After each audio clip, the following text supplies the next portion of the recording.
لەگەڵ بەردەوامیدا بەشبوونی توندی پێکهاتەی سوننی و چاوەڕوانی چوارچەوەی هەماهەنگی بۆ گەیشتن بە هەڵبژاردننی پاڵێوراوێک وا دیارە قەیرانی هەڵبژاردننی سەرۆکی ئەنجومەنی نوێنەرانی عێراق بەبێ دیاربوونی هیچ ئاسۆیەک بەردەوام بێت. بڕیاریشە چوارچەوەی هەماهەنگی کۆبوونەوەیەک بۆ گفتوگۆ لەسەر ژمارەیەک دۆسیە لە سەرویانەوە هەڵبژاردننی سەرۆکی ئەنجومەنی نوێنەران ببەستێت. تاکو ئێستاش فراکسیۆنە سونیەکان لەسەر دیاریکردنی پاڵێوراوێکی هاوبەش نەگەیشتونەتە ڕێککەوتن. ئەمە جگە لەوەی 5 دانیشتن و 3 دەنگدان بۆ هەڵبژاردننی سەرۆک شکستی هێناوە. الأولى اللي هي من ضمن جدول أعمال الجلسة اللي هي فهد مەشعان ئەندامی ئەنجومەنی نوێنەران لە ئەنبار ڕای دەگەێنێت.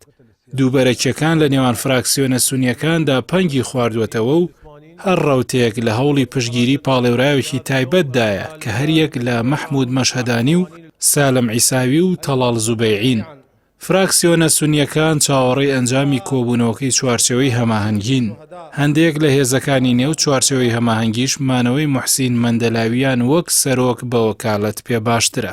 توێژەرێکی سیاسی وای دەبینێت زیاتر ڕەهەندی کەسی نەوەک سیاسی باڵی بەسەر قەیرانی هەڵبژاردننی سەرۆکی پەرلەماندا کێشاوە. بە جۆرێک ململانەی سوننە لە نێوان خۆیاندا هۆکاری یەکلانەکردنەوەی کێشەکەی و گەیشتوەتە ئاستی ئێسقان شکاندن. ئەندامێکی دیکەی ئەنجومەنی نوێنەران ڕوونی دەکاتەوە هەوڵ هەیە بۆ ئەوەی چوارچەوەی هەماهەنگی لەو کێشەوە بئاڵێنرێت و بەرپرسیارەتی دواخستنی بخرێتە ئەستۆ. یەکێک لە پێشنیازەکانیش کە گفتوگۆی لەبارەوە کراوە هەمواری پەیڕەوی نێوخۆی ئەنجومەنی نوێنەرانە تاوەکو گۆڕانکاری لە پاڵێوراوەکاندا بکرێت. بەڵام لە ترسی ئەوەی ببێتە پێشینەیەک بۆ یاریکردن بە یاساکان ئەو پێشنیارە لەلایەن چوارچەوەی هەماهەنگیەوە قبوڵ نەکراوە.